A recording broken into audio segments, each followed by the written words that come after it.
स्वागत है आप सभी साथियों का आपके अपने YouTube channel math bye Shiva में। 29 अक्टूबर को जो शिफ्ट फर्स्ट यानी जो मॉर्निंग शिफ्ट में पीईटी का जो एग्जाम हुआ था उसके आंसर की को हम लोग डिस्कस करने वाले हैं। पीईटी का एग्जाम पेपर मेरे पास है, आप सभी लोगों को दिखाई दे रहा होगा कि ये पीईटी का एग्जाम पेपर है। यह एक पीडीएफ था, पीडीएफ को मैंने प्रिंट आउट करके निकाला हुआ है। ठीक है, तो आप लोगों को क्लीन दिखाई दे रहा होगा। अगर साफ नहीं दिखाई दे रहा है तो आप लोग वीडियो की क्वालिटी को थोड़ा बढ़ा सकते हैं। ठीक है, और बहुत ही सटीक और बहुत ही शानदार तरीके से हमने इसमें सभी प्रश्नों का उत्तर मैं डिस्कस किया हूं। चलिए, पहला प्रश्न आप सभी लोगों के सामने स्क्रीन पर दिखाई दे रहा है कि वेद के अंतिम भाग को निम्नलिखित में से किस नाम से जाना जाता है। प्रश्न है कि वेद के अंतिम भाग को निम्नलिखित में से किस नाम से जाना जाता है, तो उसको उपनिषद नाम से जाना जाता है। ठीक है, चलिए अगला प्रश्न है, मुगल सम्राट बाबर ने निम्नलिखित में से किस स्थान पर राणा सांगा और उनके सहयोगियों को हराया था।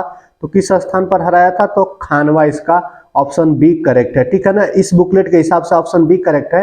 हो सके कि आपके बुकलेट में इस ऑप्शन का क्रम कुछ अलग हो, ऑप्शन ए पर हो या बी पर हो या सी पर या डी पर, किसी पर हो सकता है। ठीक है ना, प्रश्न का क्रम भी चेंज हो सकता है। यहाँ पर प्रश्न संख्या ये 2 है, हो सकता है कि आपके बुकलेट में हिंदी से शुरुआत किया हो, ये इतिहास का क्वेश्चन अंतिम के तरफ दिया हो, क्वेश्चन नंबर 60 के तरफ दिया हो, 54 से, जहां भी दिया होगा आप अपना मिलान कर लीजिएगा। ठीक है, चलिए अगले प्रश्न की अगर बात कर लें तो अगला प्रश्न आपके सामने है कि निम्नलिखित मराठा प्रमुखों का उनके क्षेत्रों के संबंध से मिलान करना है। तो ठीक है ना, तो ये मराठा प्रमुखों का उनके क्षेत्रों से मिलान करना है।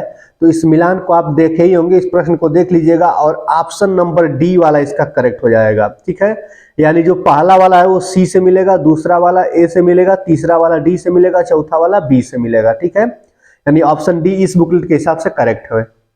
चलिए क्वेश्चन नंबर 4 आपके सामने है। 4 क्वेश्चन है कि निम्नलिखित में से किस बौद्ध स्थल पर महिलाओं को पहली बार संघ में नियुक्त किया गया था। तो किस स्थान पर, तो आपका वैशाली। ठीक है ना, संघ में नियुक्त किया गया था कहां पर, वैशाली में। ठीक है ना, चलिए अगले प्रश्न पर हम लोग बढ़ते हैं। प्रश्न नंबर 5 है। ठीक है ना, आप में इधर उधर प्रश्न दिया होगा।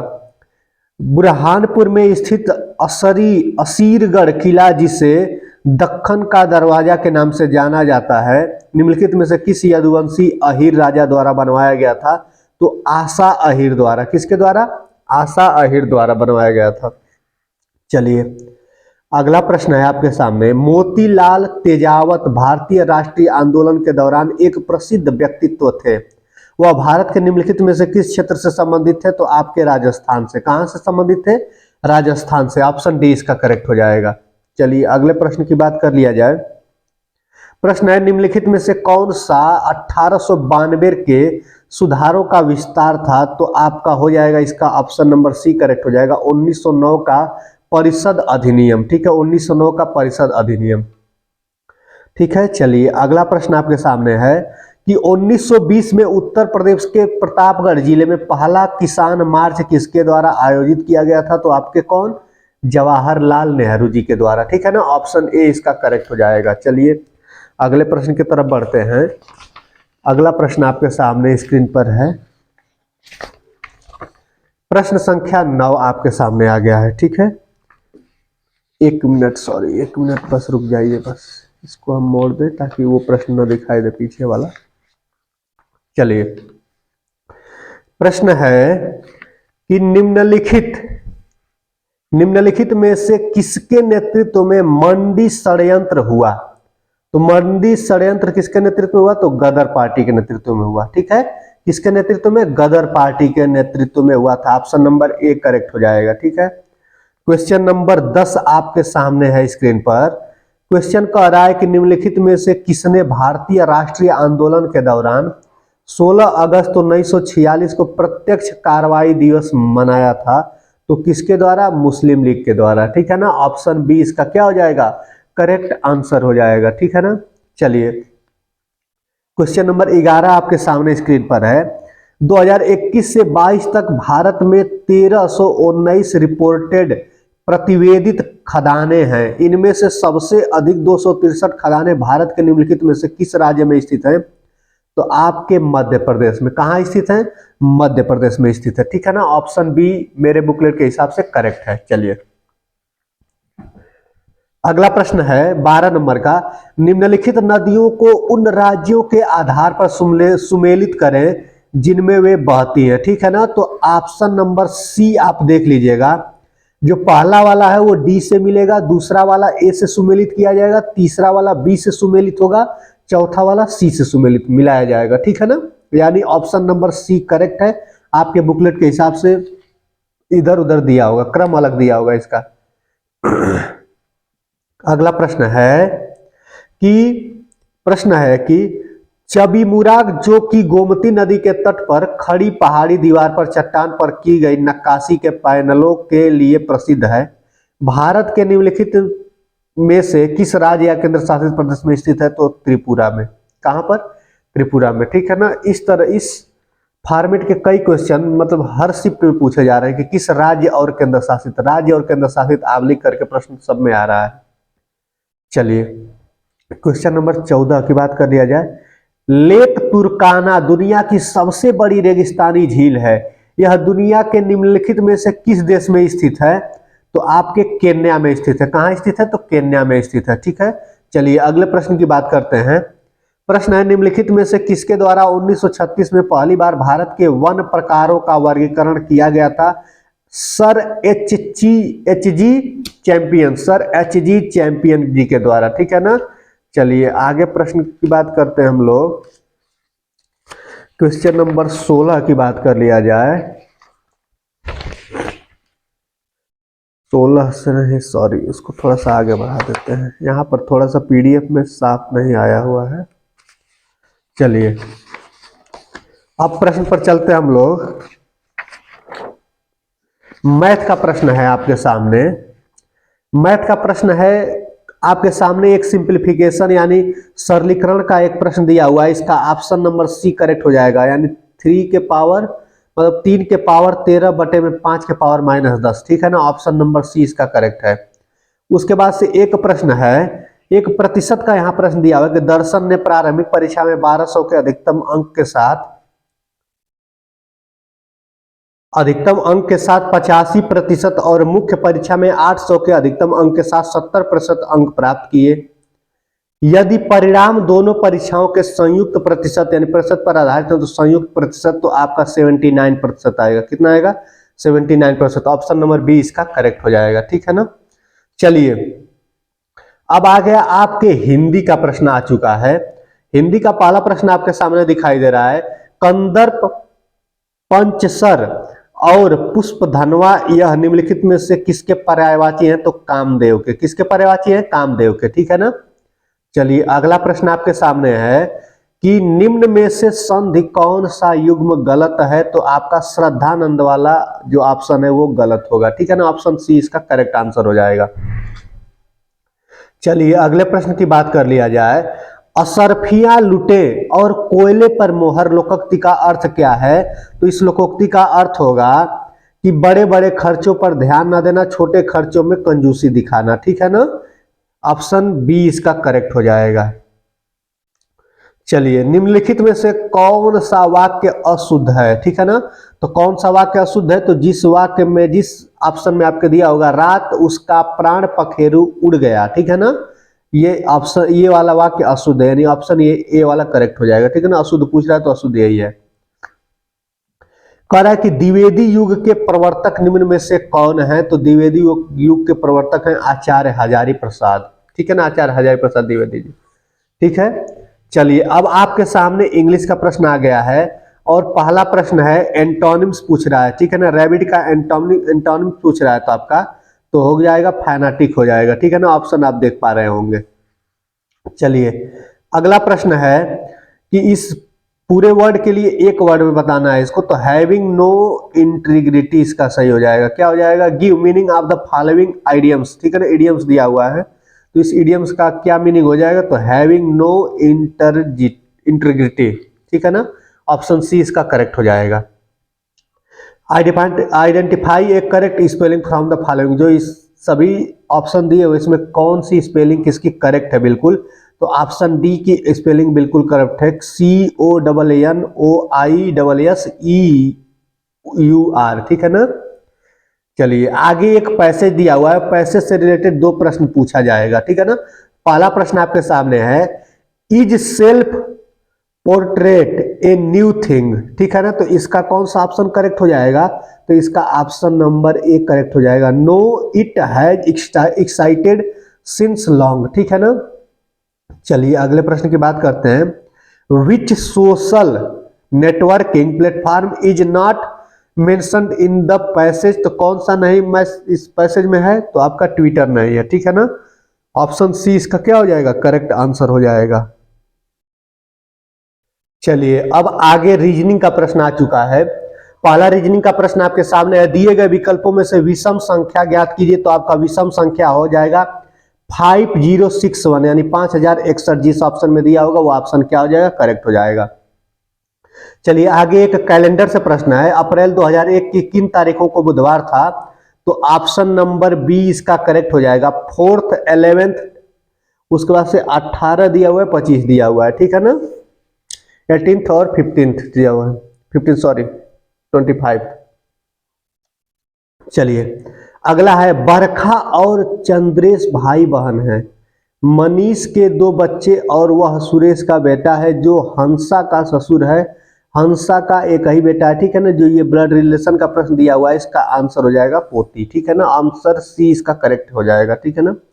चलिए एक सिलोजिज्म का प्रश्न दिया हुआ है आपके सामने, इस प्रश्न में आपके सामने कथन दिखाई दे रहा है, उस कथन का निष्कर्ष दिखाई दे रहा है, ठीक है। इन ऑप्शन में से कौन सा आंसर करेक्ट हो जाएगा, तो आपका आंसर डी करेक्ट हो जाएगा, केवल फोर्थ का अनुसरण करता है, ठीक है ना। केवल फोर्थ का अनुसरण करता है, ये वाला सिलोजिज्म का जो प्रश्न दिया हुआ है कि कुछ रेलगाड़ियां सड़कें हैं, कोई सड़क जंगल नहीं है, सभी जंगल सभी फूल जंगल है, ठीक है ना। आप देख पा रहे होंगे आपके बुकलेट में दिया होगा प्रश्न।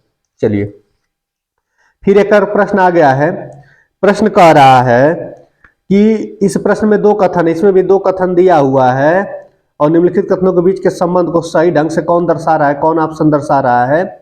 कथन क्या दिया हुआ है कि बेहतर रेलवे नेटवर्क जैसे नई रेलवे लाइनें बनाने के लिए बजटीय आवंटन में वृद्धि हुई, ठीक है ना। यहाँ पर दो कथन दिया हुआ, इसका ऑप्शन आपका डी करेक्ट हो जाएगा। ऑप्शन है, यदि दोनों कथन ए और बी किसी सामान्य कारण के प्रभाव हैं, ठीक है। दोनों कथन ए और बी किसी सामान्य कारण के क्या है, प्रभाव है, ठीक है ना। ऑप्शन ये करेक्ट हो जाएगा। चलिए फिर आ गया प्रश्न जीएस से रिलेटेड, प्रश्न है, भारतीय सेना के लिए पहले अस्थाई आधार नामांकन केंद्र यानी पीईसी, ठीक है ना, पीएईसी का उद्घाटन भारत के निम्नलिखित में से किस राज्य या केंद्र शासित प्रदेश में किया गया था, तो आपके नई दिल्ली में। कहां किया गया था, नई दिल्ली में, ठीक है। चलिए अगला प्रश्न हम लोग पढ़ते हैं, प्रश्न है आपके सामने, निम्नलिखित में से किस केंद्रीय मंत्रालय ने हाल ही में राज्यों में अग्निशमन सेवाओं के विस्तार और आधुनिकीकरण के योजना शुरू की, तो आपके किसके द्वारा, तो गृह मंत्रालय के द्वारा, ठीक है ना। ऑप्शन डी इसके इस बुकलेट के हिसाब से करेक्ट है। चलिए आगे का प्रश्न है, पूरे भारत में पोषण संबंधी समझ को बढ़ावा देने के लिए महिला एवं बाल मंत्रालय द्वारा राष्ट्रीय पोषण माह का कौन सा संस्करण प्रस्तावित किया गया है, तो आपका छठा संस्करण प्रस्तावित किया गया, ठीक है ना। ऑप्शन बी इसका क्या हो जाएगा, करेक्ट आंसर हो जाएगा, ठीक है ना। उसके बाद से है संग्रह, राष्ट्रों के लिए सुरक्षित भोजन, वैश्विक खाद्य नियामक प्राधिकरण हैंडबुक दुनिया भर में 76 देशों के खाद्य नियामकों प्राधिकरण का एक व्यापक डेटाबेस है। क्या है, व्यापक डेटा बेस है। संग्रह न केवल हिंदी और अंग्रेजी में बल्कि 6 भारतीय भाषाओं में भी उपलब्ध है, ठीक है ना। या निम्नलिखित में से किस भाषा में उपलब्ध है, तो आपके उड़िया भाषा में, किस भाषा में, उड़िया भाषा में, ठीक है ना। ऑप्शन सी इसका क्या हो जाएगा, करेक्ट हो जाएगा, ठीक है। चलिए अगला प्रश्न आपके सामने दिखाई दे रहा है, राष्ट्रीय शिक्षा नीति 2020 की तीसरी वर्षगांठ के जश्न के दौरान लॉन्च किए गए नव भारत साक्षरता कार्यक्रम की टैगलाइन क्या है, तो आपका टैगलाइन हो जाएगा जन जन साक्षर, क्या हो जाएगा, जन जन साक्षर हो जाएगा, ऑप्शन ए करेक्ट हो जाएगा। चलिए निम्नलिखित में से किसने हाल ही में IBSA विश्व खेलों में स्वर्ण पदक जीता, तो आपका हो जाएगा ऑप्शन बी करेक्ट हो जाएगा, भारतीय महिला ब्लाइंड, ठीक है, दृष्टिबाधित क्रिकेट टीम आपका हो जाएगी, ठीक है। 56 का बी वाला ऑप्शन करेक्ट हो जाएगा। चलिए 57 नंबर का प्रश्न आपके सामने है। 57 नंबर का प्रश्न है कि वर्ष 2023 में 78वीं संयुक्त राष्ट्र महासभा की थीम का नाम बताएं। तो थीम का नाम था विश्वास का पुनः निर्माण और वैश्विक एकजुटता को फिर से जागृत करना, ठीक है। ऑप्शन ए इसका क्या हो जाएगा, करेक्ट आंसर हो जाएगा, ठीक है। चलिए आगे बढ़ते हैं हम लोग। चलिए प्रश्न है आपके सामने, हाल ही में यूरोपीय आयोग ने डेटा गोपनीयता ढांचे के लिए अपना पर्याप्त निर्णय अपनाया। पर्याप्त निर्णय के आधार पर व्यक्तिगत डेटा यूरोपीय संघ से निम्नलिखित में से किस देश की कंपनियों में स्वतंत्र रूप से प्रवाहित हो सकता है, यूएसए, ठीक है ना, यूएसए हो जाएगा। चलिए अगले प्रश्न की हम लोग बात कर लेते हैं। प्रश्न है कि हाल ही में ऑस्ट्रेलिया ने विश्व खनन कांग्रेस WMC 2023 के किस संस्करण की मेजबानी की। तो आपके 26वें संस्करण की, किस संस्करण की, 26वें संस्करण की, यानी ऑप्शन ए करेक्ट हो जाएगा। चलिए प्रश्न, अगला प्रश्न है आपके सामने। प्रश्न कह रहा है कि जिम स्केया को 26 जुलाई 2023 को नैरोबी केन्या में आयोजित IPCC के 59वें सत्र में 7वें मूल्यांकन चक्र के लिए IPCC जलवायु परिवर्तन पर अंतर सरकारी पैनल अध्यक्ष के लिए चुना गया हुआ निम्नलिखित में से किस देश से संबंधित है। तो यूनाइटेड किंगडम से संबंधित है। किससे संबंधित है, यूनाइटेड किंगडम से संबंधित है। अगला प्रश्न आपके सामने है, the national mission for sustaining the Himalayan ecosystem जलवायु परिवर्तन पर राष्ट्रीय कार्य योजना के तहत मिशन है NAPCC के अंतर्गत कुल कितने मिशन लॉन्च किए गए। तो कुल 8 मिशन लॉन्च किए गए। कितने मिशन, तो कुल 8 मिशन लॉन्च किया गया है। ऑप्शन डी इसका क्या हो जाएगा, सही जवाब हो जाएगा, करेक्ट आंसर हो जाएगा। चलिए अगले प्रश्न की बात कर लिया जाए। भारतीय विज्ञान संस्थान की स्थापना 1909 में मैसूर शाही परिवार, भारत सरकार और निम्नलिखित में से किस उद्योगपति के बीच दूरदर्शी साझेदारी द्वारा की गई थी। तो आपका हो जाएगा जमशेदजी नुसरवानजी टाटा, ठीक है ना, जमशेदजी नुसरवानजी टाटा, ठीक है। ऑप्शन कौन सा करेक्ट है, सी करेक्ट हो जाएगा।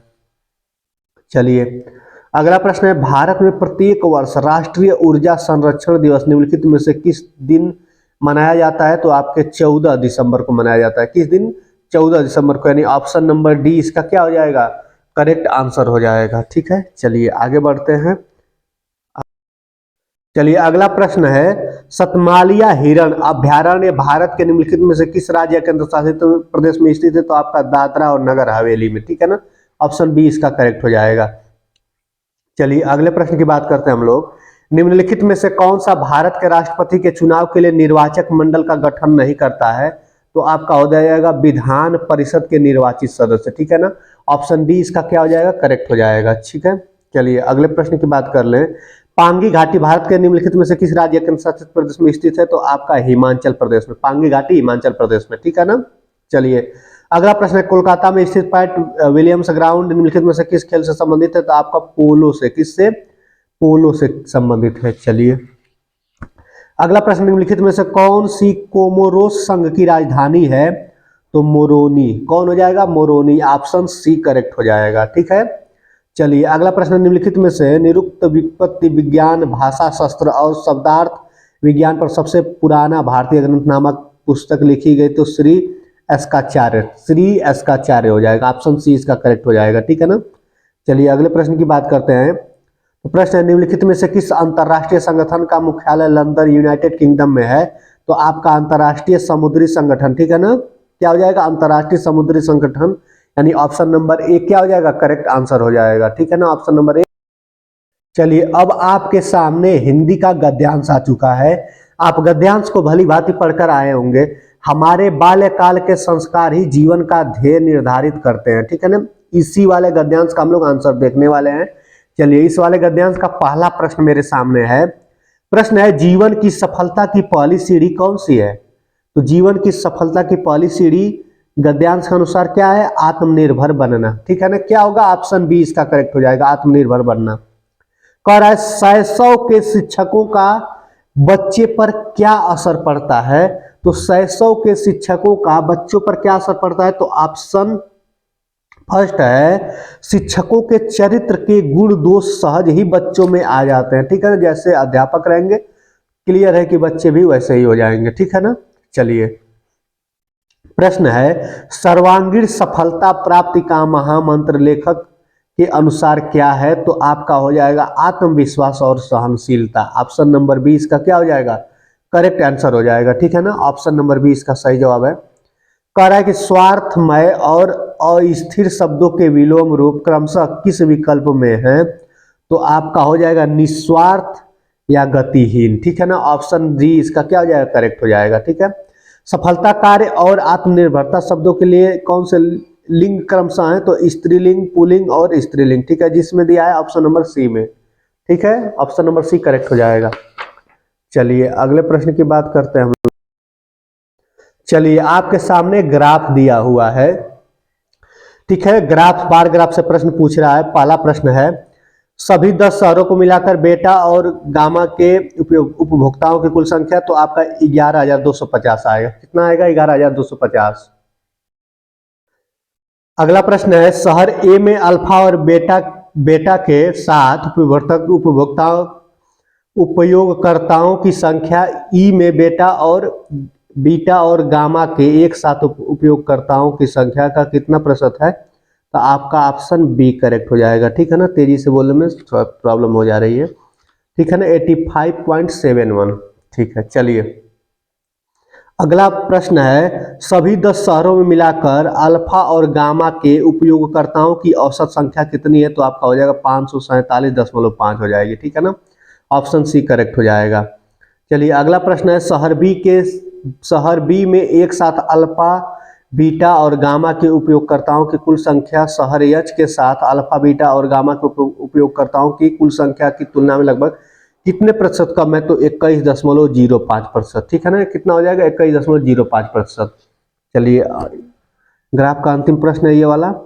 शहर डी में एक साथ अल्फा बीटा और गामा की उपयोगकर्ताओं की संख्या का शहर फर्स्ट में एक साथ बेटा गामा के उपयोगकर्ताओं की संख्या का अनुपात पूछ रहा है। तो आपका 21:11 आएगा। कितना आएगा? 21:11 आएगा। ठीक है, आपके सामने एक लाइन ग्राफ दिया हुआ है। ग्राफ के क्वेश्चन तो बहुत ही ज्यादा कठिन आए हुए हैं। किसी भी शिफ्ट के एग्जाम की बात कर लिया जाए तो पेपर का लेवल बहुत ही हाई आ रहा है। ठीक है ना, चलिए प्रश्न है कक्षा 6 और कक्षा 9 में मिलाकर विद्यार्थियों की कुल संख्या कक्षा 10 में विद्यार्थियों की कुल संख्या से लगभग कितने प्रतिशत अधिक है? तो आपका हो जाएगा 187%। कितना हो जाएगा? 187%। चलिए तो हम लोग गणित के एक अगले प्रश्न पर आते हैं। पीछे मैं कुछ प्रश्नों को छोड़ दिया हूं क्योंकि मैं ये एक पीडीएफ से ऑनलाइन इसको डाउनलोड किया हूं। तो कुछ पेज पर ऐसी स्थिति है कि जो प्रश्न साफ क्लीन नहीं दिखाई दे रहा, मैं उसका भी उत्तर आपको अभी प्रोवाइड कराऊंगा। ठीक है ना, आप इस तालिका पर आ जाइए। ठीक है, ये तालिका दिया हुआ है, जीन्स है, शर्ट है, टी शर्ट है, सूट है, साड़ी का, ये कुछ दिया हुआ है, एक तालिका बनाया हुआ है और उससे रिलेटेड यहाँ प्रश्न पूछ रहा है। पहला प्रश्न पूछ रहा है कि यदि सूट का छूट प्रतिशत और लाभ प्रतिशत समान हो तो सूट का अनुमानित अंकित मूल्य ज्ञात करें। तो आपका हो जाएगा 3,478। ठीक है ना, ऑप्शन बी इसका करेक्ट हो जाएगा। अगला प्रश्न है यदि जीन्स का अंकित मूल्य शर्ट के लागत मूल्य से 420 रुपये अधिक है और शर्ट के अंकित मूल्य और विक्रय मूल्य के बीच का अंतर 750 है तो शर्ट पर छूट का प्रतिशत ज्ञात करें।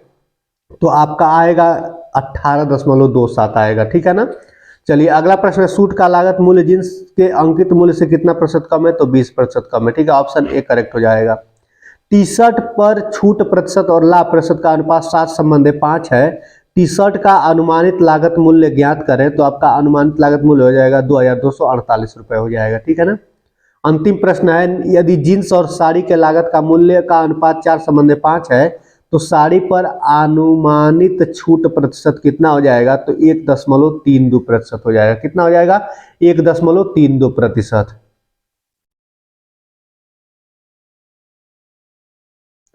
चलिए, तो फिर से आप इस लाइन ग्राफ वाले प्रश्न पर उत्तर आ जाइएगा। इस प्रश्न के एक प्रश्न का हम लोग आंसर दिए हैं, अगले प्रश्न की तरफ हम लोग बढ़ेंगे। ठीक है, इसमें क्लीन थोड़ा पीडीएफ में क्लीन प्रश्न नहीं आया हुआ था, मैं आपको उत्तर प्रोवाइड कराता चला जाऊंगा, आप बस देख लीजिएगा कि ये किस प्रश्न का उत्तर है। इस प्रश्न कोई भी प्रश्न है, लेकिन इसके आंसर में आप देखेंगे कि अनुपात से रिलेटेड प्रश्न पूछा है। किस वाले में, लाइन वाले ग्राफ में, तो इसका अनुपात हो जाएगा 5:6 हो जाएगा। आप ऑप्शन में देख लीजिएगा कौन से ऑप्शन में 5:6 लिखा हुआ है। ठीक है ना। चलिए, आगे कुछ प्रतिशत वगैरह दिया हुआ है और इसमें पूछ रहा है कि 10 में छात्रों की कुल संख्या के बीच का अंतर क्या है, तो आपका अंतर आ जाएगा 946। कितना आ जाएगा, 946 आएगा। ठीक है ना। आगे कुछ प्रश्न पूछा है कि कक्षा 8 में लड़कों की कुल संख्या x है और कक्षा 9 में लड़कों की कुल संख्या x+40 है। यदि कक्षा 8 और कक्षा 9 में मिलाकर लड़कियों की कुल संख्या 120 है तो x का मान ज्ञात कीजिए। ठीक है, तो x का मान जब आप निकालेंगे तो 250 आएगा। ठीक है ना। ऑप्शन सी इसका क्या हो जाएगा, करेक्ट आंसर हो जाएगा। ठीक है। आगे एक प्रश्न दिया हुआ है कि कक्षा 10 में मिलाकर छात्रों की कुल संख्या के बीच कितना अंतर है, तो इसका आंसर 198 होगा। ठीक है, मैथ का क्वेश्चन मिलाना बहुत आसान है, आप देख पा रहे होंगे। ठीक है, फिर एक तालिका दिया हुआ है। इस तालिका में क्या दिया हुआ है, वित्तीय घाटा दिया हुआ है, बाजार उधार दिया हुआ है। ठीक है ना। आप इस तालिका को देख पा रहे होंगे। इसके प्रश्नों का बस मैं आंसर बोलता चला जा रहा हूं। एक आंसर है, कोई प्रश्न है कि विगत वर्षों में बाजार उधार का औसत कुल वित्तीय घाटे का लगभग कितना प्रतिशत है, तो आपका हो जाएगा 9.57%। कितना हो जाएगा, 9.57%। अगला है प्रश्न है कि 2015 से 16, 2019 से 20 तक औसत बजट करोड़ में कितना है, तो आपका हो जाएगा मतलब 8.337 करोड़। ठीक है ना, 8.337 करोड़। ऑप्शन ए इसका करेक्ट हो जाएगा। ठीक है ना। कह रहा है कि किस वर्ष में वित्तीय घाटा पिछले वर्ष की तुलना में सर्वाधिक बढ़ जाता है, तो आपका हो जाएगा 2018 और 19 में। ठीक है ना, 2018 और 19 में। एक प्रश्न उसी में का है, देखिए यहाँ क्लीन दिया हुआ है, वित्तीय घाटे के सापेक्ष अन्य देनदारियों का प्रतिशत किस वर्ष में सबसे अधिक है, तो आपका 2020 से 21 में। किसमें, 2020 से 21 में। अगला प्रश्न है, कितने वर्षों के लिए वित्तीय घाटे और बाजार उधार का अनुपात 2 से अधिक रहा है, तो आपका 3 हो जाएगा इसका ऑप्शन। ठीक है ना, ऑप्शन डी इसका करेक्ट हो जाएगा। चलिए, फिर एक और हिंदी का गद्यांश छूटा हुआ था। छूटा क्या था, इसमें थोड़ा क्लीन नहीं है इसलिए छोड़ दिए थे। आप पढ़ पा रहे होंगे, मृत्युंजय और संघमित्र की मित्रता पाटलिपुत्र के जन जन की जानी बात थी। ठीक है ना। चलिए, इस वाले में जो प्रश्न पूछा गया उनका हम लोग आंसर डिस्कस करने वाले हैं। देखिए, पहला है, देह व्याधि के निराकरण के बारे में संघमित्र का क्या विचार था, तो संघमित्र देह व्याधि में मुक्ति भगवान की शरण से मानते थे। ठीक है ना। ऑप्शन बी इसका क्या हो जाएगा, करेक्ट हो जाएगा। ठीक है, आप मेरे बातों पर भी ध्यान दीजिएगा, मैं जब ऑप्शन बोलूंगा तो आप पकड़ सकते हैं उससे। ठीक है, प्रश्न है, संघमित्र और मृत्युंजय के विषय में कौन सा विकल्प सही है, तो विकल्प आपका है, मित्र होते हुए भी उन दोनों के जीवन सिद्धांत विपरीत थे। मित्र होते हुए उन दोनों के जीवन सिद्धांत क्या थे, विपरीत थे। जीवन की संपन्नता और दीर्घायु में किसका विश्वास था, तो मृत्युंजय का विश्वास था। किसमें, मृत्युंजय का विश्वास था। कह रहा है, आत्मा का मृत्यु पर विजय ही मोक्ष है, ऐसा किसका मानना है, तो किसका मानना है, तो मृत्युंजय का मानना है। ठीक है ना। व्याधि और सुयोग शब्दों में क्रमशः प्रयुक्त उपसर्ग हो जाएगा, तो वी और सु हो जाएगा। क्या हो जाएगा, वी और सु हो जाएगा। चलिए, कुछ जीएस के प्रश्न छूट गया था, उसको हम लोग देखते हैं। भारत में राष्ट्रव्यापी जीएसटी का विचार निम्नलिखित में से किसके द्वारा प्रस्तावित किया गया था, तो केलकर टास्क फोर्स के द्वारा। किसके द्वारा, केलकर टास्क फोर्स के द्वारा। ठीक है ना। अगला प्रश्न है, भारत की दुग्ध क्रांति के चरण फर्स्ट में 1970 से 80 को विश्व खाद्य कार्यक्रम के माध्यम से निम्नलिखित में से किसके द्वारा उपहार में दिए गए स्किम्ड दूध पाउडर और मक्खन तेल यानी बटर ऑयल की बिक्री से वित्त पोषित किया गया था, तो आपका यूरोपीय संघ हो जाएगा। ठीक है ना, यूरोपीय संघ। ऑप्शन बी इसका करेक्ट हो जाएगा। ठीक है। चलिए अगला प्रश्न है, भारत की पंचवर्षीय योजना के किस संस्करण को गाडगिल योजना के नाम से भी जाना जाता है? तो तीसरी, ठीक है ना, ऑप्शन सी इसका करेक्ट हो जाएगा। कह रहा है अगला प्रश्न, 1981 के किस अधिनियम के माध्यम से संसद द्वारा राष्ट्रीय कृषि और ग्रामीण विकास बैंक नाबार्ड के निर्माण की मंजूरी दी गई थी? तो आपका अधिनियम एक्ट 61 हो जाएगा, ठीक है ना, अधिनियम एक्ट 61 यानी 61 हो जाएगा, ठीक है, ऑप्शन ए करेक्ट हो जाएगा। अगला प्रश्न है, बैंकों के राष्ट्रीयकरण के प्रथम चरण के दौरान किस बैंक का राष्ट्रीयकरण नहीं किया गया था? तो विजया बैंक का। किस बैंक का? विजया बैंक का, ठीक है ना। अगला प्रश्न है, निम्नलिखित में से कौन सी विशेषता राज्यसभा को विधान परिषद से अलग करती है? तो महाभियोग की शक्ति, महाभियोग की शक्ति, ठीक है ना, ऑप्शन कौन सा? डी करेक्ट है, ठीक है। निम्नलिखित में से कौन सी विशेषता राज्यसभा विधान परिषद से अलग करती है? तो महाभियोग की शक्ति, ठीक है। चलिए अगले प्रश्न की हम लोग बात करते हैं। प्रश्न है, भारत के सर्वोच्च न्यायालय का उद्घाटन खाली स्थान को किया गया था। उद्घाटन संसद भवन अब पुराना में प्रिंसेस के चेंबर में हुआ था। तो कब हुआ था? तो 28 जनवरी 1950 को, ठीक है ना, 28 जनवरी 1950 को, ठीक है, ऑप्शन नंबर ए करेक्ट हो जाएगा। चलिए अगला प्रश्न है, राजस्थान पहला राज्य था जहां वर्ष 1959 में पंचायती राज्य व्यवस्था लागू की गई थी। इसे सबसे पहले राजस्थान के किस जिले में लागू किया गया था? तो आपके नागौर जिले में। कौन से जिले में? तो नागौर जिले में, ठीक है।